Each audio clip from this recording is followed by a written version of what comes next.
Selamat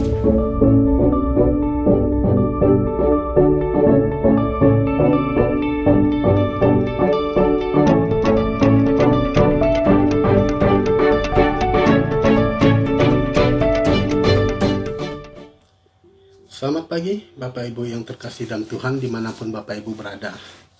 Kita sebelum bekerja selalu masuk dalam renungan 5 menit untuk mengawali bersama dengan Tuhan. Percayalah, orang yang dekat sama Tuhan selalu diberkati berlimpah-limpah.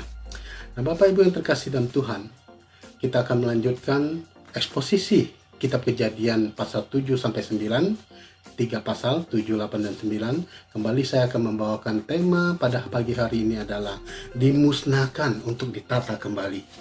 Ya, saya ambil dari kitab Kejadian pasal 7 ayat 21.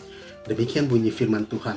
Lalu mati binasalah segala yang hidup yang bergerak di bumi, burung-burung, ternak dan binatang liar dan segala binatang merayap yang berkeriapan di bumi serta semua manusia. Nah Bapak Ibu yang terkasih dalam Tuhan, bermula dari ciptaan manusia pertama yang tidak hidup sesuai dengan rancangan Allah dengan mengikuti bujuk rayu iblis dan memakan buah pengetahuan yang jahat dan yang baik itu, manusia itu memberontak terhadap Allah dan diusir oleh Allah keluar dari Taman Eden.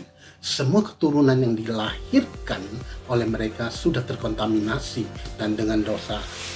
Isi hati mereka jahat dan tidak berkenan di mata Allah. Akibatnya Allah murka dan memutuskan untuk memusnahkan segala yang ada di muka bumi ini. Poin pertama adalah hujan lebat 40 hari. Bapak Ibu yang terkasih dalam Tuhan, Kejadian pasal 7 ayat 12 demikian bunyinya. Dan turunlah hujan lebat meliputi bumi 40 hari 40 malam lamanya. Pada hari itulah hari yang telah ditentukan oleh Allah. Maka turunlah hujan yang sangat lebat dan terbelahlah segala mata air samudra raya yang dahsyat dan terbukalah tingkap-tingkap langit. Hujan lebat meliputi bumi 40 hari 40 malam lamanya. Bisa dibayangkan dan sangat mengerikan jika hujan tidak berhenti selama 40 hari 40 malam. Itu kalau kita membaca kitab ini, ayat firman ini dan memainkan imajinasi ini sangat mengerikan. Itu adalah poin yang pertama. Dan poin yang kedua adalah dihapuskan segala yang ada. Kejadian pasal 7 ayat 23 demikian. Demikianlah dihapuskan segala yang ada, segala yang di muka bumi, baik manusia maupun hewan dan binatang melata dan burung-burung di udara, sehingga semuanya itu dihapuskan dari atas bumi. Hanya Nuh yang tinggal hidup dan semua yang bersama-sama dengan dia di dalam bahtera itu. Nah Bapak Ibu yang terkasih dalam Tuhan, jangan tanya mengapa Tuhan melakukan hal itu dengan menghapus segala makhluk yang ada, sebab manusia sudah memasuki frase di mana semua yang keluar dari hati manusia itu adalah jahat adanya. Hanya Nuh dan keluarganya yang masih dipandang oleh Tuhan dan mendapatkan kasih karunia Allah. Dan Nuh melakukan semua perintah Allah itu dengan baik serta taat pada Tuhan. Nah poin yang ketiga adalah Kejadian pasal 8 ayat 21. Beginilah bunyi firman Tuhan. Ketika Tuhan mencium persembahan yang harum itu, berfirmanlah Tuhan dalam hatinya, aku tak akan mengutuk bumi ini lagi karena manusia, sekalipun yang ditimbulkan dalam hatinya adalah jahat dari sejak kecilnya, dan aku tak akan membinasakan lagi segala yang hidup seperti yang telah kulakukan. Ya, Tuhan telah berjanji tidak akan memusnahkan manusia dengan air bah lagi.